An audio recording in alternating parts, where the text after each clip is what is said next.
نحمده نصلي على رسوله الكريم أما بعد فأعوذ بالله من الشيطان الرجيم بسم الله الرحمن الرحيم الصلاة والسلام عليك يا سيدي يا رسول الله وعلى آلك وصحابك يا سيدي يا حبيب الله اللهم صل على سيدنا محمد وعلى آل سيدنا محمد بعدد كل ذرة مئة ألف مرة بسم الله الرحمن الرحيم الحمد لله رب العالمين الرحمن الرحيم مالك يوم الدين إياك نعبد وإياك نستعين اهدنا الصراط المستقيم صراط الذين أنعمت عليهم غير المغضوب عليهم ولا الضالين آمین۔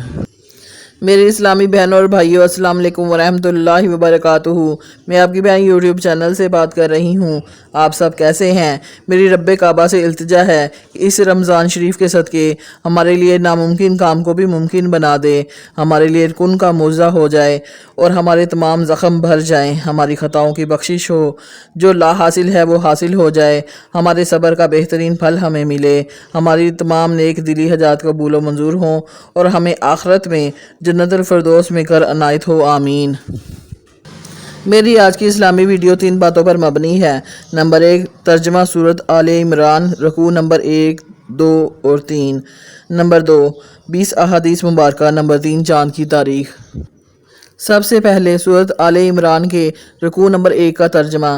الف لام میم، اللہ جو برحق معبود ہے، اس کے سوا کوئی عبادت کے لائق نہیں، زندہ ہے، سب کو تھامنے والا۔ اس نے اے نبی تم پر سچی کتاب نازل کی جو پہلی آسمانی کتابوں کی تصدیق کرتی ہے، اور اسی نے تورات اور انجیل نازل کی تھی۔ یہ 2 کتابیں اس نے پہلے نازل کی تھیں لوگوں کی ہدایت کے لیے، اور پھر قرآن جو برحق اور باطل کو الگ الگ کر دینے والا ہے نازل کیا۔ جو لوگ اللہ کی آیتوں کا انکار کرتے ہیں ان کو سخت عذاب ہوگا، اور اللہ زبردست ہے، بدلہ لینے والا ہے۔ اللہ ایسا خبیر و بصیر ہے کہ کوئی چیز اس سے پوشیدہ نہیں، نہ زمین میں اور نہ آسمان میں۔ وہی تو ہے جو ماں کے پیٹ میں جیسی چاہتا ہے تمہاری صورتیں بناتا ہے۔ اس غالب حکمت کے سوا کوئی عبادت کے لائق نہیں۔ اے پیغمبر، وہی تو ہے جس نے تم پر یہ کتاب نازل کی، جس کی بعض آیتیں محکم ہیں اور وہی اصل کتاب ہیں، اور بعض دوسری متشابہ ہیں۔ تو جن لوگوں کے دلوں میں کجی ہے وہ متشابہات کا اتباع کرتے ہیں تاکہ فتنہ برپا کریں اور مراد اصلی کا پتہ لگائیں، حالانکہ مراد اصلی اللہ کے سوا کوئی نہیں جانتا۔ اور جو لوگ علم میں گہری نظر رکھتے ہیں وہ یہ کہتے ہیں کہ ہم ان پر ایمان لائے، یہ سب آیات ہمارے پروردگار کی طرف سے ہیں، اور نصیحت تو عقل مند ہی قبول کرتے ہیں۔ اے پروردگار، جب تو نے ہمیں ہدایت بخشی ہے تو اس کے بعد ہمارے دلوں میں کجی نہ پیدا کر دیجیو، اور ہمیں اپنے ہاں سے رحمت عطا فرما، تو بڑا عطا فرمانے والا ہے۔ اے پروردگار، تو اس روز جس کے آنے میں کچھ شک نہیں سب لوگوں کو اپنے حضور میں جمع کر لے گا، بے شک اللہ خلاف وعدہ نہیں کرتا۔ ترجمہ سورۃ العمران، رکوع نمبر 2۔ جو لوگ کافر ہوئے اس دن نہ تو ان کا مال ہی اللہ کے عذاب سے ان کو بچا سکے گا اور نہ ہی ان کی اولاد ہی کچھ کام آئے گی، اور یہ لوگ آتش دوزخ کا ایندھن ہوں گے۔ ان کا حال بھی فرعونیوں اور ان سے پہلے لوگوں کا سا ہوگا جنہوں نے اپنی آیتوں کی تکذیب کی تھی، تو اللہ نے ان کو ان کے گناہوں کے سبب عذاب میں پکڑ لیا تھا، اور اللہ سخت عذاب کرنے والا ہے۔ اے پیغمبر، کافروں سے کہہ دو کہ تم دنیا میں بھی عنقریب مغلوب ہو جاؤ گے اور آخرت میں جہنم کی طرف اکٹھا کیے جاؤ گے، اور وہ بری جگہ ہے۔ تمہارے لیے 2 گروہوں میں جو جنگ بدر کے دن آپس میں بھڑ گئے تھے قدرت الہی کی عظیم الشان نشانی تھی۔ ایک گروہ مسلمانوں کا تھا جو اللہ کی راہ میں لڑ رہا تھا، اور دوسرا گروہ کافروں کا تھا، وہ ان کو اپنی آنکھوں سے اپنے سے دگنا مشاہدہ کر رہا تھا، اور اللہ اپنی نصرت سے جس کو چاہتا ہے مدد دیتا ہے۔ جو اہل بصارت ہیں ان کے لیے اس واقعے میں بڑی عبرت ہے۔ لوگوں کو ان کی خواہشوں کی چیزیں ایسی، یعنی عورتیں اور بیٹے اور سونے اور چاندی کے بڑے بڑے ڈھیر اور نشان لگے ہوئے گھوڑے اور مویشی اور کھیتی بڑی زینت دار معلوم ہوتی ہیں، مگر یہ سب دنیا ہی کی زندگی کے سامان ہیں اور اللہ کے پاس بہت اچھا ٹھکانہ ہے۔ اے پیغمبر ان سے کہو کہ بھلا میں تم کو ایسی چیز بتاؤں جو ان چیزوں سے کہیں اچھی ہو۔ سنو، جو لوگ پرہیزگار ہیں ان کے لیے اللہ کے ہاں باغات بہشت ہیں جن کے نیچے نہریں بہہ رہی ہیں، ان میں وہ ہمیشہ رہیں گے، اور پاکیزہ بیویاں ہیں، اور سب سے بڑھ کر اللہ کی خوشنودی، اور اللہ اپنے سب بندوں کو دیکھ رہا ہے جو اللہ سے التجا کرتے ہیں کہ اے پروردگار، ہم ایمان لے آئے سو ہم کو ہمارے گناہ معاف فرما دیجئے اور ہم کو دوزخ کے عذاب سے محفوظ رکھ۔ یہ وہ لوگ ہیں جو مشکلات میں صبر کرتے اور سچ بولتے اور عبادت میں لگے رہتے اور نیکی میں خرچ کرتے اور اوقات سحر میں گناہوں کی معافی مانگا کرتے ہیں۔ اللہ تو اس بات کی گواہی دیتا ہے کہ اس کے سوا کوئی معبود نہیں، اس حال میں کہ وہ انصاف کا حاکم ہے، اور فرشتے اور علم والے بھی گواہی دیتے ہیں کہ اس غالب حکمت والے کے سوا کوئی لائق عبادت نہیں۔ دین تو اللہ کے نزدیک اسلام ہی ہے، اور اہل کتاب نے جو اس دین سے اختلاف کیا تو علم حاصل ہونے کے بعد آپس کی ضد سے کیا، اور جو شخص اللہ کی آیتوں کو نہ مانے تو اللہ جلد حساب لینے والا ہے۔ اے پیغمبر، پس اگر یہ لوگ تم سے جھگڑنے لگے تو کہنا کہ میں اور میرے پیرو تو اللہ کے فرمانبردار ہو چکے، اور اہل کتاب اور ان پڑھ لوگوں سے کہو کہ کیا تم بھی اللہ کے فرمانبردار بنتے اور اسلام لاتے ہو؟ پس اگر یہ لوگ اسلام لے آئیں تو بے شک ہدایت پالیں، اور اگر تمہارا کہا نہ مانیں تو تمہارا کام صرف اللہ کا پیغام پہنچا دینا ہے، اور اللہ اپنے بندوں کو دیکھ رہا ہے۔ ترجمہ سورۃ آل عمران، رکوع نمبر 3۔ جو لوگ اللہ کی آیتوں کو نہیں مانتے اور انبیاء کو ناحق قتل کرتے رہے ہیں، اور جو انصاف کرنے کا حکم دیتے ہیں انہیں بھی مار ڈالتے ہیں، ان کو دکھ دینے والا عذاب کی خوشخبری سنا دو۔ یہ ایسے لوگ ہیں جن کے اعمال دنیا اور آخرت دونوں میں برباد ہیں، اور ان کا کوئی مددگار نہیں ہوگا۔ بھلا تم نے ان لوگوں کو نہیں دیکھا جن کو کتاب یعنی تورات سے حصہ دیا گیا، اور وہ اس کتاب اللہ یعنی قرآن کی طرف بلائے جاتے ہیں تاکہ یہ ان کے تنازعات کا ان میں فیصلہ کر دے، تو ایک فریق ان میں سے پھر جاتا ہے اور منہ پھیر لیتا ہے۔ یہ اس لیے کہ یہ اس بات کے قائل ہیں کہ دوزخ کی آگ ہمیں چند روز کے سوا چھو ہی نہیں سکے گی، اور جو کچھ یہ دین کے بارے میں بہتان باندھتے رہے ہیں اس نے ان کو دھوکے میں ڈال رکھا ہے۔ تو اس وقت کیا حال ہوگا جب ہم ان کو جمع کریں گے، یعنی اس روز جس کے آنے میں کچھ بھی شک نہیں، اور ہر نفس اپنے اعمال کا پورا بدلہ پائے گا، اور ان پر ظلم نہیں کیا جائے گا۔ کہو کہ اے اللہ، اے بادشاہی کے مالک، تو جس کو چاہے بادشاہی بخشے اور جس سے چاہے بادشاہی چھین لے، اور جس کو چاہے عزت دے اور جسے چاہے ذلیل کرے۔ ہر طرح کی بھلائی تیرے ہی ہاتھ میں ہے، اور بے شک تو ہر چیز پر قادر ہے۔ تو ہی رات کو دن میں اور داخل کر دیتا ہے، اور تو ہی دن کو رات میں داخل کرتا ہے۔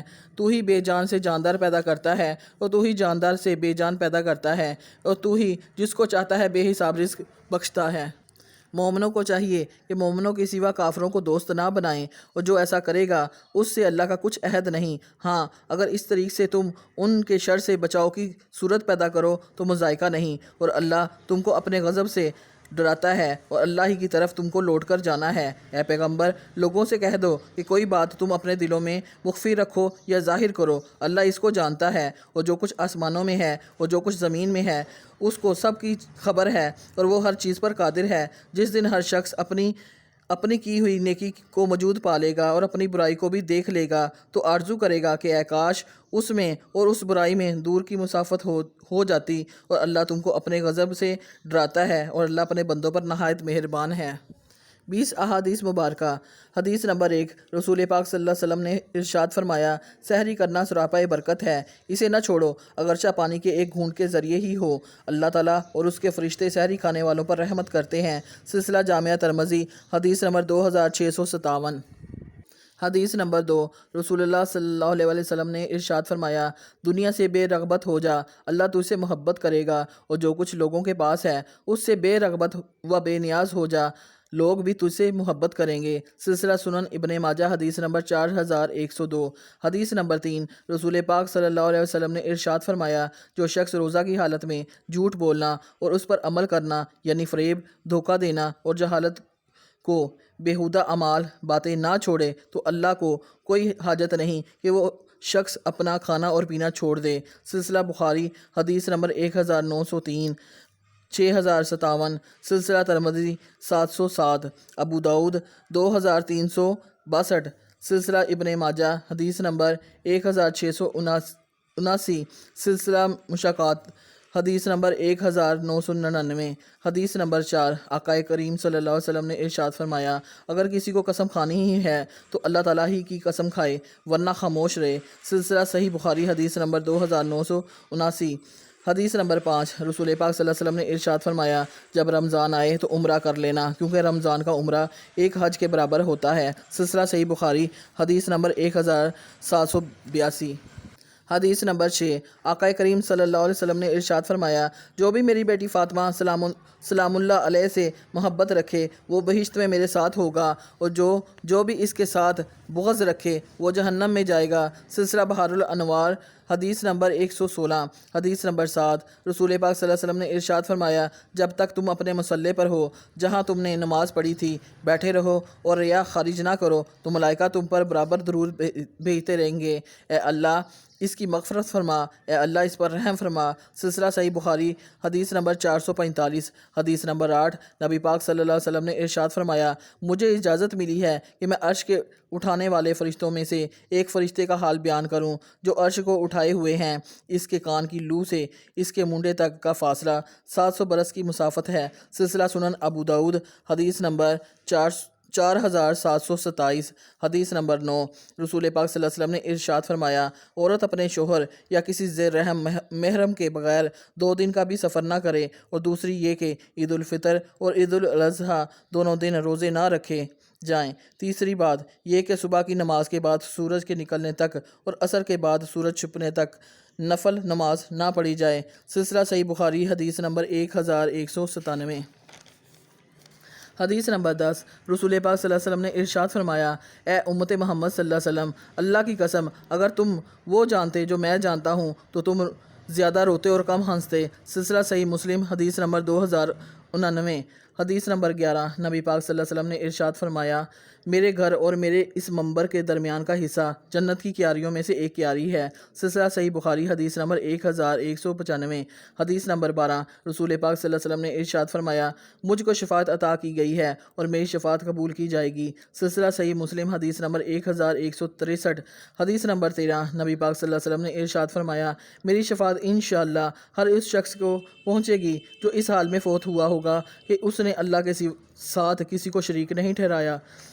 سلسلہ مشکات المصابیح حدیث نمبر 2223 حدیث نمبر 14 رسول پاک صلی اللہ علیہ وسلم نے ارشاد فرمایا سچ بولنے والا تاجر قیامت کے دن عرش کے سائے کے نیچے ہوگا۔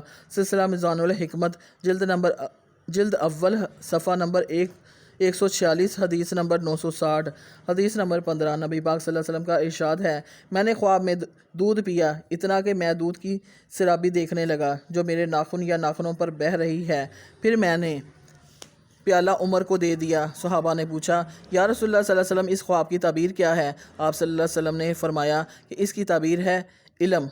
سلسلہ صحیح بخاری حدیث نمبر 3681 حدیث نمبر 16 رسول پاک صلی اللہ علیہ وسلم نے ارشاد فرمایا جس نے کوئی مسجد بنائی جس میں اللہ تعالیٰ کا ذکر کیا جاتا ہے تو اللہ تعالیٰ اس کے لیے جنت میں ایک گھر بنائے گا۔ سلسلہ سنن نسائی حدیث نمبر 699 حدیث نمبر 11 عبداللہ بن عمر رضی اللہ تعالیٰ عنہ کہتے ہیں کہ میں نے نبی اکرم صلی اللہ علیہ وسلم ابو بکر عمر عثمان کے ساتھ سفر کیا، یہ لوگ سفر میں ظہر اور عصر 2 رکعت پڑھتے ہیں۔ سلسلہ جامعہ ترمذی حدیث نمبر 544 حدیث نمبر 18 آپ صلی اللہ علیہ وسلم یوں فرمایا کرتے تھے اے اللہ میں نکمے پن، بے جا سستی، شدید بڑھاپے، کنجوسی اور بزدلی سے تیری پناہ میں آتا ہوں، نیز قبر کے عذاب اور زندگی اور موت کے فتنے سے تیری پناہ مانگتا ہوں۔ سلسلہ جامعہ ترمذی حدیث نمبر 5454 حدیث نمبر 19 رسول پاک صلی اللہ علیہ وسلم نے فرمایا فرقہ فرقہ مت بنو